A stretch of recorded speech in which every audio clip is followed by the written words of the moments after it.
Welcome children, it's wonderful to see you. Welcome to our Victorian classroom experience. My name is Miss Honey and this is Miss Strict.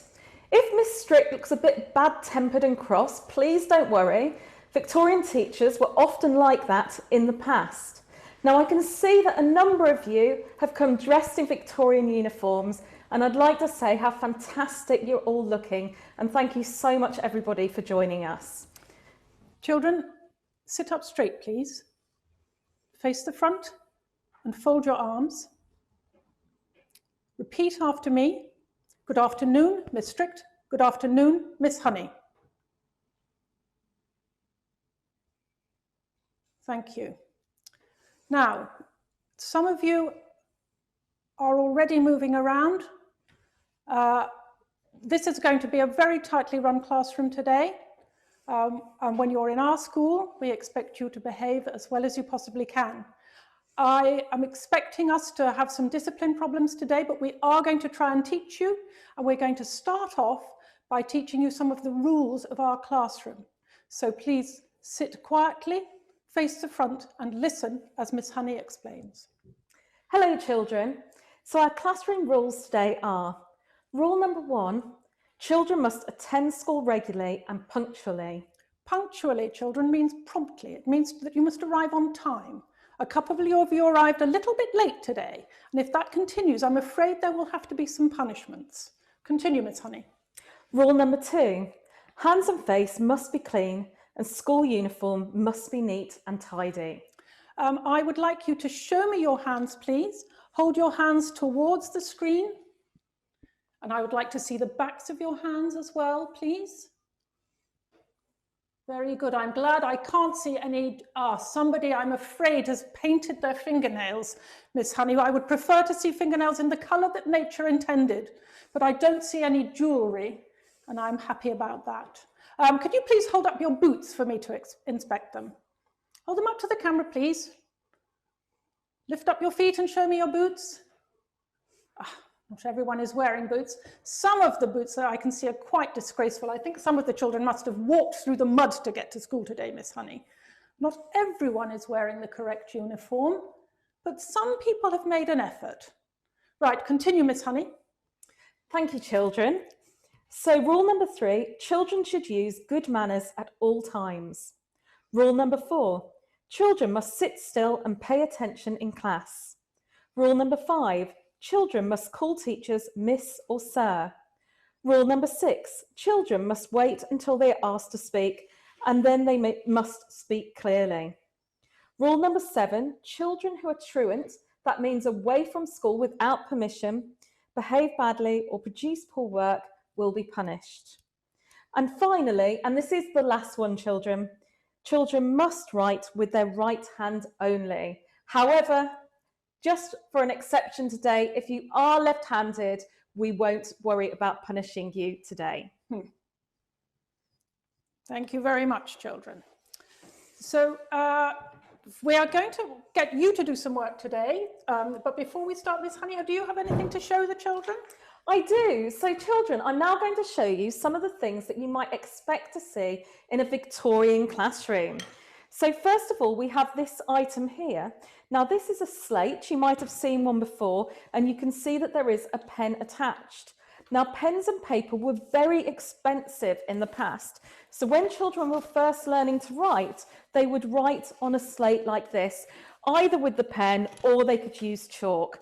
What it did mean is that at the end of the lesson, you would have to rub out everything you'd done in that lesson, so you'd have to remember it all the time.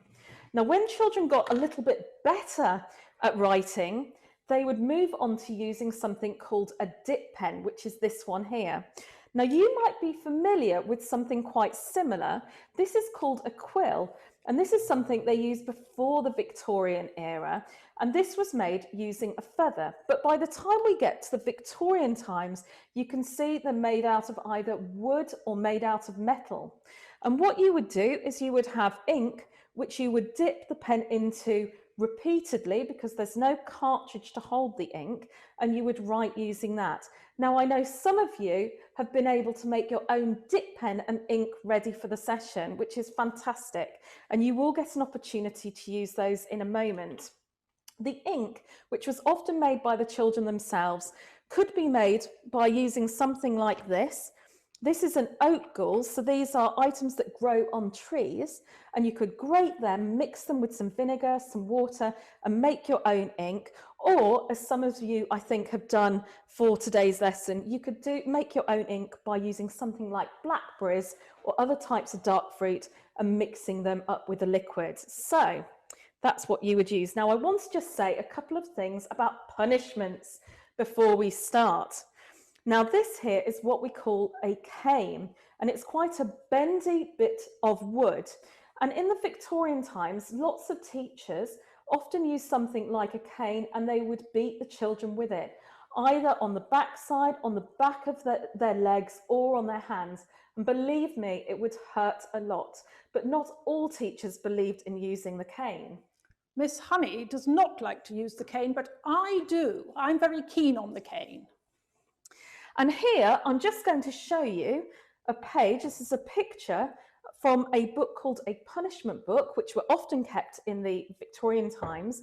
And what they would do is they would note down the children who'd misbehaved, and then they would write down what they had done, and then they would write down what the punishment was. And if we look at this one, we can see that Violet Griffiths here and Jessie Brain were repeatedly disobedient. We don't know exactly what they did, but they were in a lot of trouble. And you can see that their punishment was 1 stroke on the hand. So they would use something like the cane or a wooden ruler, and they would hit the hand very hard indeed. I'll just pop that one to one side. I just want to show you one other thing. And this is called a dunce hat. So now, a dunce, children, for those who may not know, is a word for a stupid or a foolish person. So a dunce hat was something that children would be made to wear, often if they hadn't done the work properly, or perhaps they were too slow. And they would be made to wear a hat like this, to sit in the corner of a classroom, facing into the corner, sometime for as long as an hour. Miss Honey, one of the children has their own dunce hat. Evie, I believe, has made a dunce hat. Evie, does that dunce hat fit you? I'm sure. I don't think so. It's like that. Well done. We won't be expecting you to wear it today. Absolutely. Well done, Evie, for making that. So children who were made to wear a dunce hat like this were often children who might have had learning difficulties. So in the Victorian times, often children who struggled with different parts of the lessons, perhaps they were dyslexic, had dyspraxia, or any other type of difficulty with doing their lessons, they were often picked on by the teacher and made to wear a hat like this. And of course, today we would never think of calling a child a dunce or making them wear something like this, because we have a much better understanding of why children might find their lessons difficult. But speaking of lessons, children, it's now time for you to do some work. Miss Honey is going to tell you about an exercise in penmanship or handwriting that she has prepared for you. Please listen carefully while Miss Honey describes what she would like you to do. Thank you, children. So we're now going to have a go at a handwriting activity. Now, if you've had a chance to print out your handwriting page from the passport to the pass, this is the page that we're going to be using. But don't worry too much, because when I've explained what we're going to be doing, this is going to be put up on the screen for those of you who haven't had a chance to print it out. All you will need is some paper to write on. You'll also need a pen, and those of you who did manage to make the dip pen and their own ink, this is a great opportunity for you to have a go with that. And what you're going to be doing is you're going to be copying out the letters as neatly as you possibly can. So you'll copy out the A's and the B's and so on. And if you get to the bottom, and we don't want you to rush, we'd also like you to have a go at writing your name. Now, we're going to give you about 3 minutes to have a go at this activity. And when we finish the 3 minutes, we'll be asking you if you would like to show your work. You can hold it up to the camera, but there's no pressure at all to do so. And I can see that Elia would like to ask a question. Elia, if you'd like to unmute yourself. Hi, Elia. Hi, are you allowed to use your thing, or do you have to use a normal pen?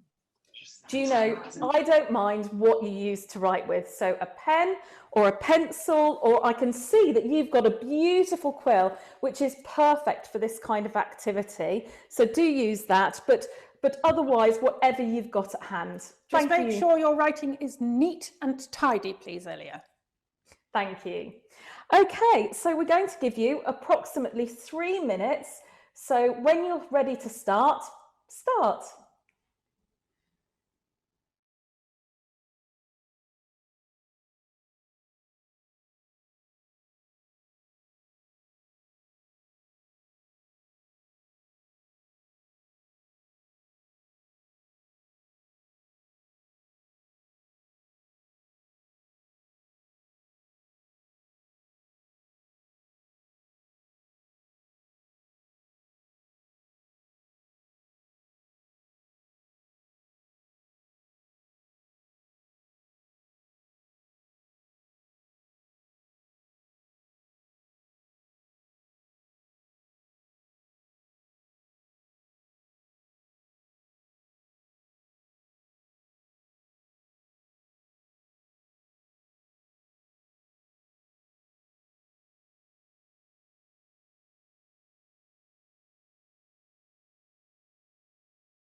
Children, you've got about 1.5 minutes remaining.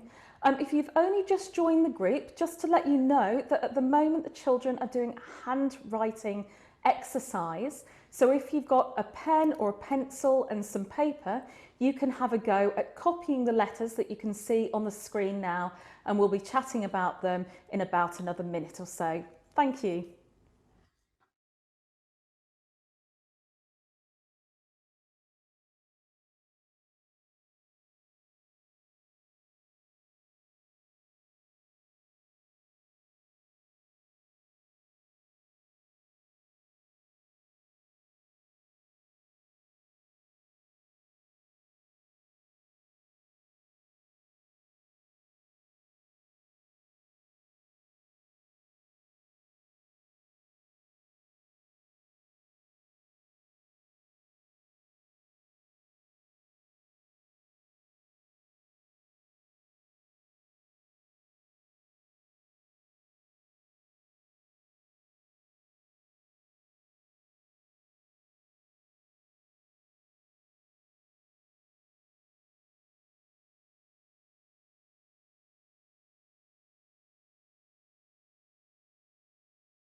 Right, so the time is up, children. Please don't worry too much if you haven't managed to finish what you're doing. Don't forget, you'll have plenty of time after the session as well if you'd like to continue this.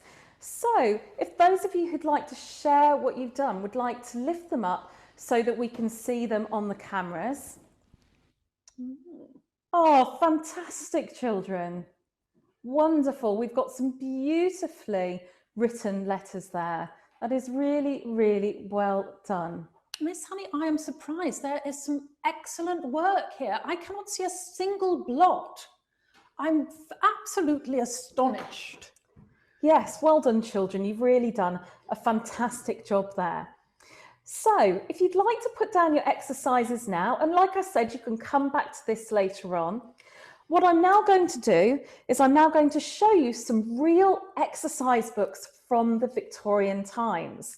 So the first item that I'm going to show you is a bit like what you've just been doing. So we can see, I'm just going to move this bit over, there we go. You can see that these children didn't just copy 1 or 2 letters at a time, they were copying whole pages of the same letter. So they must have been spending whole lessons doing that.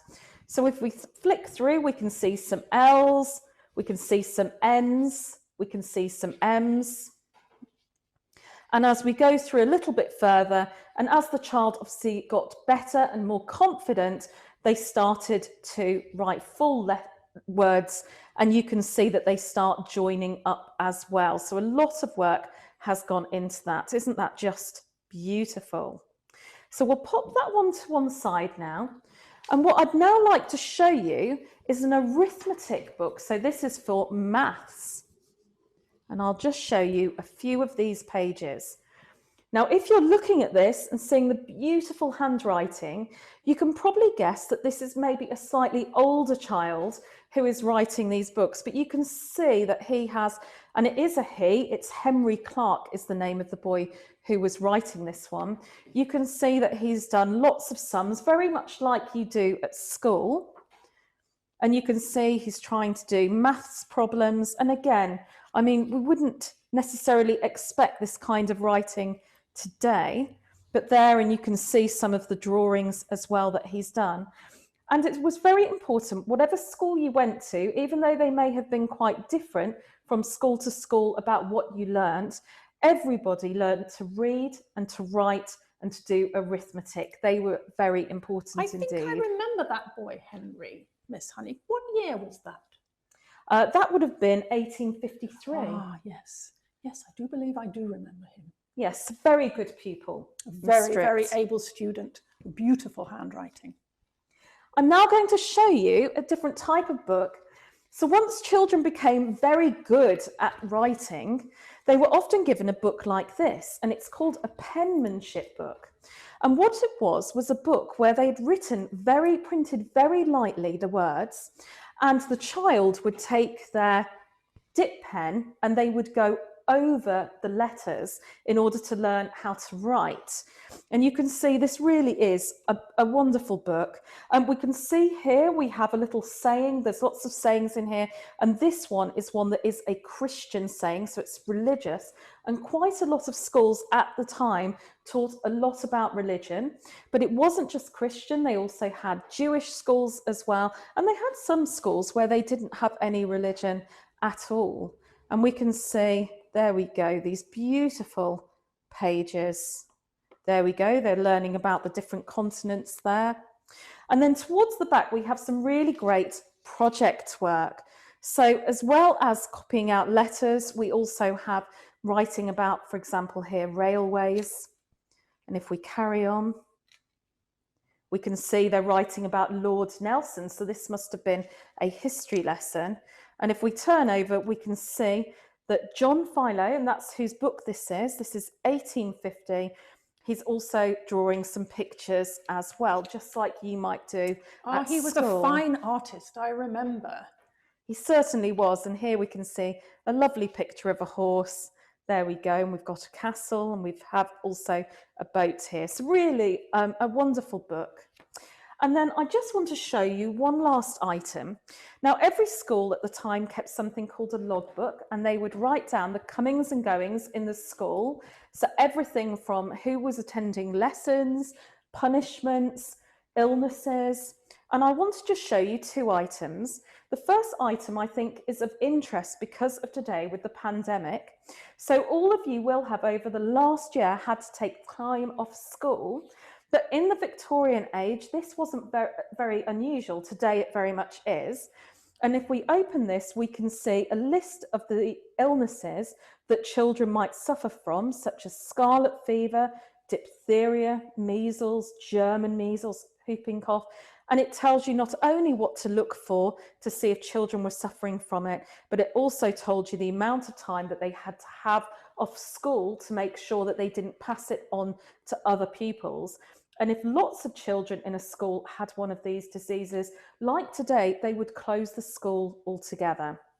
And I just want to show you one other thing, and it is quite difficult to read, but at the bottom here in the logbook, we have Sarah Ann Phipp withdrawn, so she was taken out of school for good, as her parents objected to her sweeping the schoolroom in her form. So even though a lot of teachers, such as Miss Strict, believed in quite harsh punishments, a lot of parents didn't agree with them at all. And we'll just pop that book to one side. And well, look at that, Miss Strict.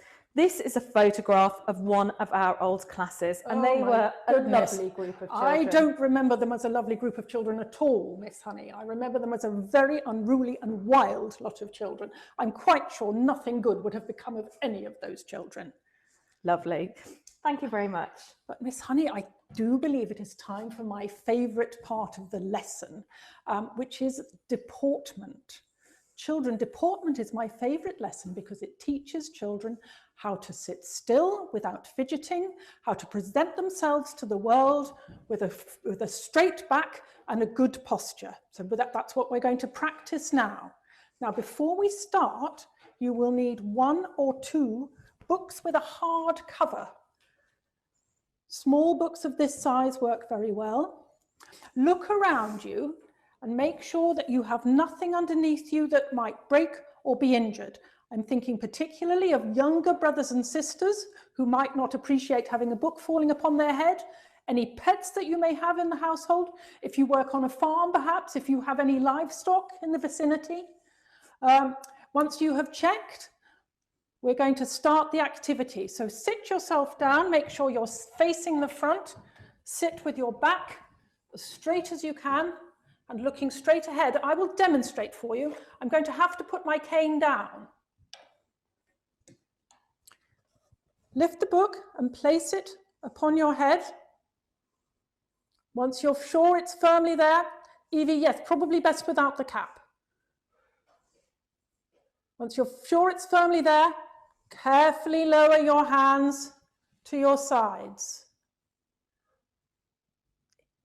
Don't worry if it falls off the first time. This takes practice. I've been practicing this for 50 years, so I'm extremely good at it. Some very, very nice posture there. If you're feeling confident, you can try and put another book on top. Slowly put it on top of your head. Lower your hands carefully. Elia is doing particularly well. Martha, I'm impressed. Evie, you've mastered it now. Congratulations. I spoke too soon. If you're feeling very confident, you can try standing up. I suggest that you hold on to the books when you try this. When you're confident that the book is firmly there. Well done, Mara. Mara looks very confident. Lower your hands to your sides. And you may like to take 1 or 2 steps. Be very careful. You won't be as good at this as I am. I have had many, many years of practice. We'll just give you a few moments to keep practicing. Do we have anyone standing? Yes, we do. Lucy is as still as a statue. Freya's looking very good, but I think she's having a little bit of help.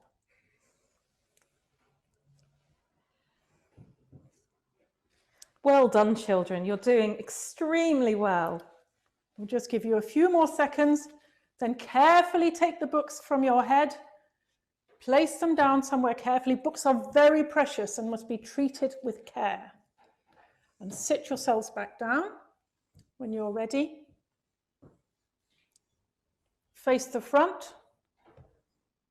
Evie, you will not be requiring a dunce's hat. You're doing exceptionally well. Sit yourselves down, cross your arms and face the front.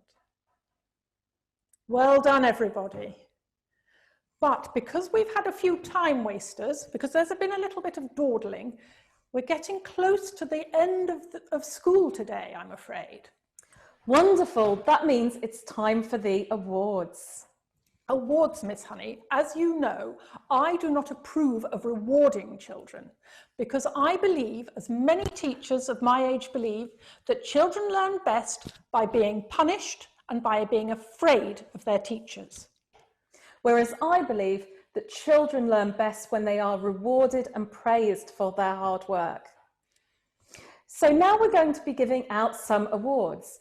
And we've had Natasha watching you all extremely carefully to see how you're getting on with these tasks. And I have to say that she has had a very difficult job indeed. She is going to be picking out some of you, but I have to say that you've all done extremely well. So the first award, and this award goes to the person with the best, the neatest handwriting, is... Like Miss Honey said, it was very hard to choose, but from looking at it, I would say Elia. Well done, Elia. Congratulations, Elia. Lovely, beautiful handwriting. And now we go to the second award, and the second award is for the person with the very best posture. And again, I can see this is going to be a difficult one. Natasha. Best posture would have to go to Lucy, who was still as a statue. Wonderful. Well done, Lucy. Congratulations, Lucy. Very well deserved. And then the final award, which goes to the person with the best Victorian costume, is... Well, this one's a bit of a tie. We've got Evie and Seb. Wonderful. Well done to Evie and Seb. Congratulations. Very well deserved. Wow, you have done extremely well. What did you think, Miss Strict? I was pleasantly surprised, but I don't think everyone deserves an award today, Miss Honey. I don't know if you noticed Mara's mama. Mara's mama seems to have come in an extremely inappropriate uniform and strikes me as a very impudent person. So everyone else deserves an award, but I'm afraid Mara's mama does not. Do you agree, Miss Honey? I'm afraid I do, Miss Strict. So today we're going to give you all an award. So if you've had a chance to print out the trophy page from your passport from the past, what I would now like you to do is to fill in the bit at the bottom that says, "Today I was best at." Now, if you haven't had a chance to print this out, please don't worry. You can either write it on a piece of paper and maybe print it out later on, or just think about it in your head. But you have done splendidly, children, and you all deserve an award. Thank you.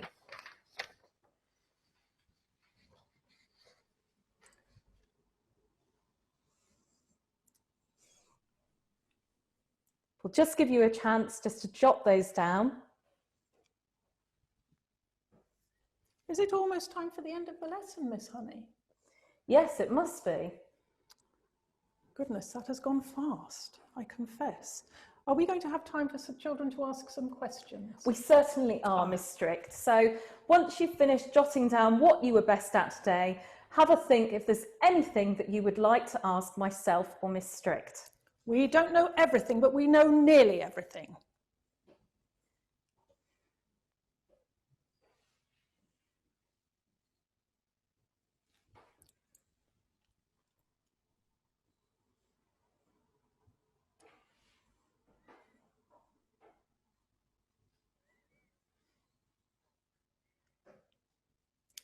I must confess, Miss Honey, I was been very pleasantly surprised today by the children who came. When they arrived this morning, I was concerned. I felt that we were going to have some difficulties.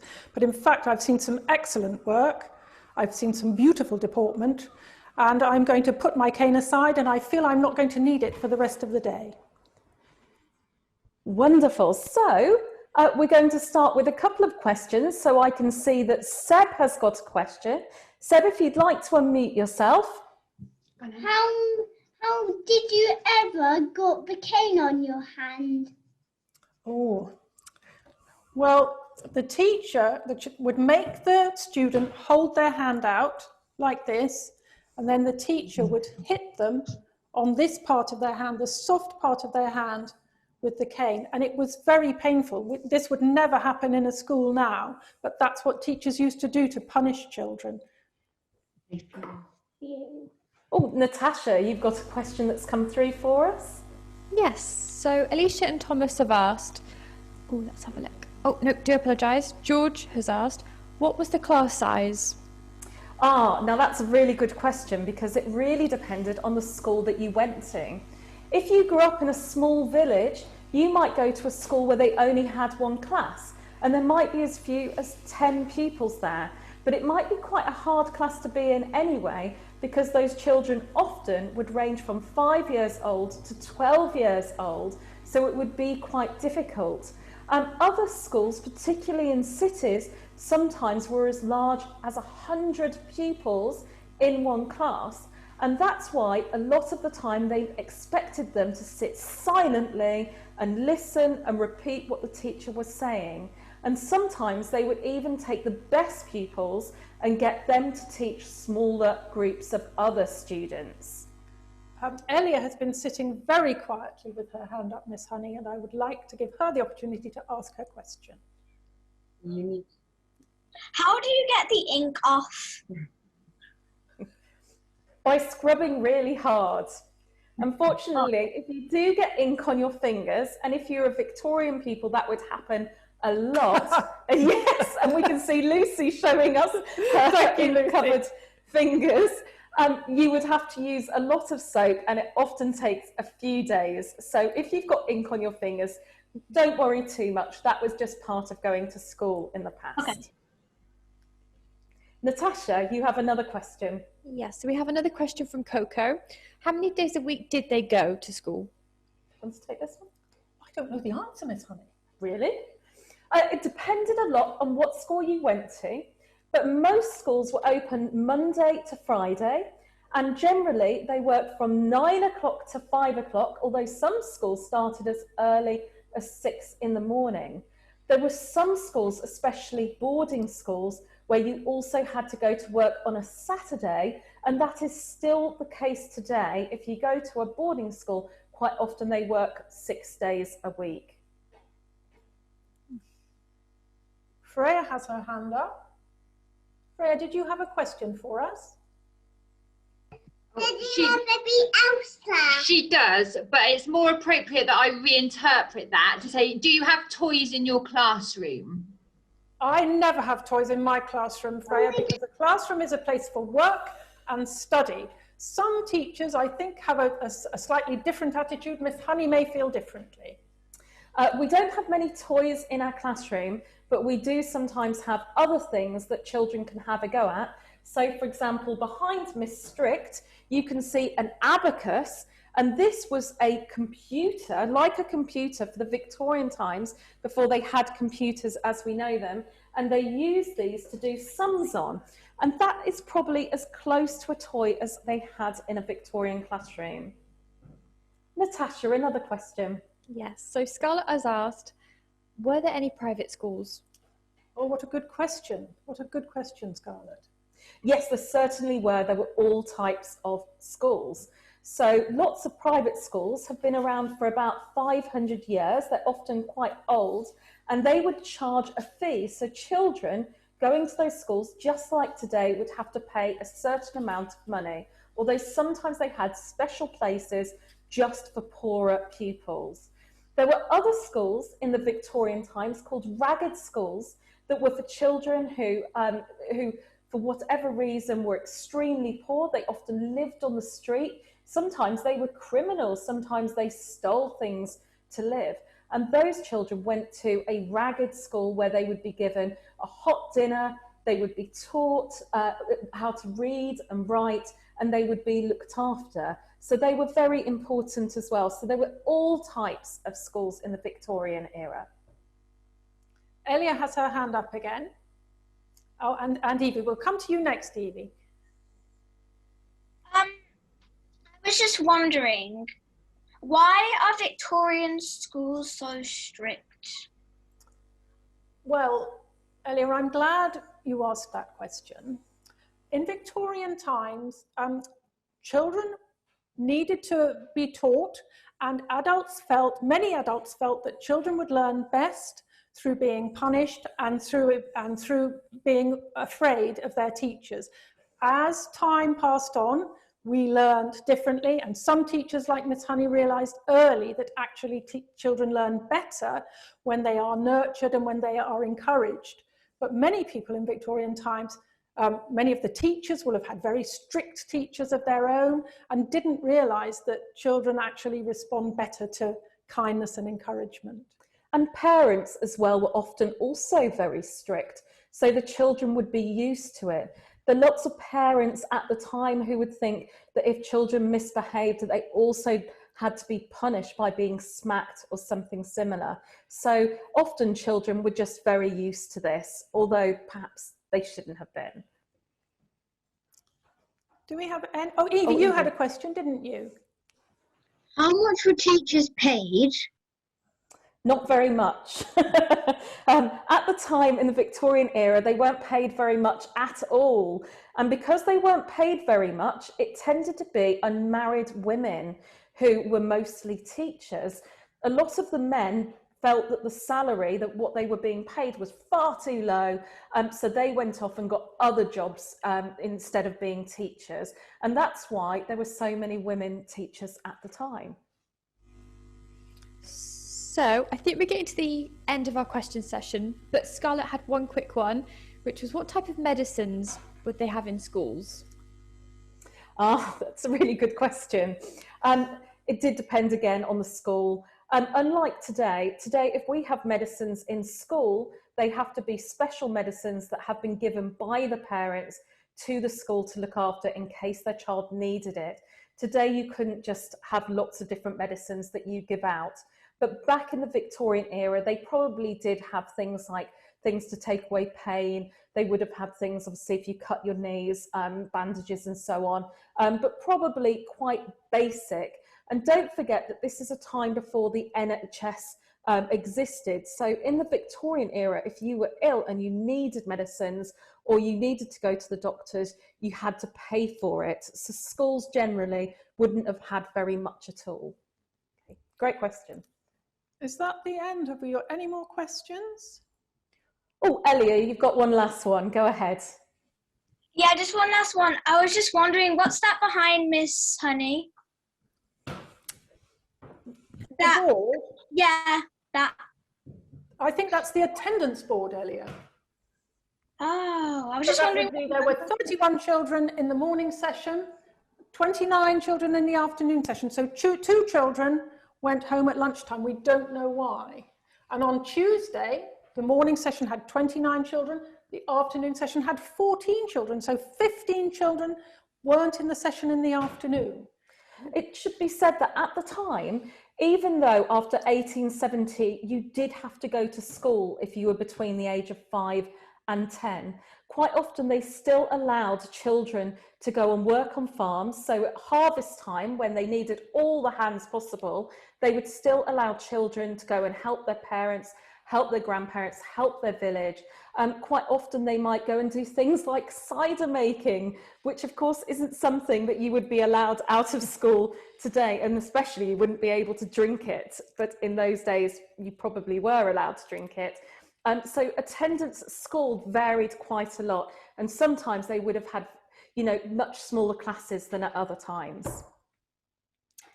So I think that's the end of the class today. Well done, children. Give yourselves a round of applause. We've got a couple more things to say to you. Natasha is going to tell you about the next session that we're planning. And then we've got a couple more things to say at the end. What's up next? Oh, so Miss Strick, you were going to tell them if they wanted to know more about I'm the so Victorian sorry. schools. Yes, I'm getting very forgetful in my old age. What we wanted to tell you a little bit about what you can do if you wish to continue to find out about the Victorians and Victorian schooling in particular. The BBC has excellent resources, and you can rely on those to be factual and reliable. So you can look at the BBC resources. If you haven't had the chance already, you can look at our Passport to the Past activities, and we have a few things that you can do there. And what we would love you to do is to write to us about your own school, how different it is from a Victorian school, and send that in to us at the archives. You should be able to see our email address there on the slide. And finally, we were talking a little bit in our last session about some of you wanting to visit the archives. And I wanted you to be the very first people to know that we are going to be throwing a special day later on in the year, especially for you. It's going to be an open day at the archives where you'll be able to come in and do lots of different activities, including some of the things that we do in these sessions.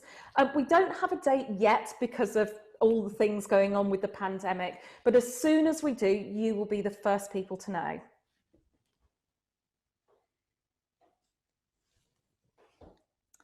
So we're now going to pass over to Natasha, who's going to tell us about next month's session. So next month's session will be Passport to the Past. Read all about it. It's on Wednesday the 5th of May from 4 till 5 p.m. So, have you ever wanted to be a famous journalist for a top newspaper? Well, now you can at the latest Passport to the Past event at Gloucestershire Archives. You'll explore the stories from local newspapers which contain local and national stories that are at times tragic, informative and sometimes even funny. You'll find out what it takes to be a top journalist and will be given the skills you need to write your very own newspaper article. And today, our newspapers are full of headlines supporting the NHS, celebrating the success of the coronavirus vaccination, the relaxation of social distancing, and how school children just like you are finding things as they return to school. Can you imagine what the headlights would have been in 1945, 1914, 1912, 1838, or even 1066? Find out the answers to these and many more questions in the next online session, where you'll meet other children, hear from experts and enjoy fun activities you can either do during the club or in your own time afterwards. So please join us. Thank you, Natasha. It's nearly time for us to say goodbye. Before we do say goodbye, we've got some people that we need to say a big thank you to. And first of all, we'd like to thank you all for coming. We hope you enjoyed our session today. We would also like to thank Mark and Gareth and everybody from Folk at Gloucester, which is where we are today in their fantastic Victorian schoolroom. And we would very much also like to thank David Grange from Creative Solutions, who has given us so much support and encouragement and expert advice. Thank you, David. So if you can all take yourselves off mute, what we would like to do would be to have a great big goodbye. So we're going to do a great big goodbye on the count of 3. So if you've all turned off your mute button, are we all ready? Yeah. So, Yeah. 3, 1, 2, 3. Goodbye. Bye. Thank you.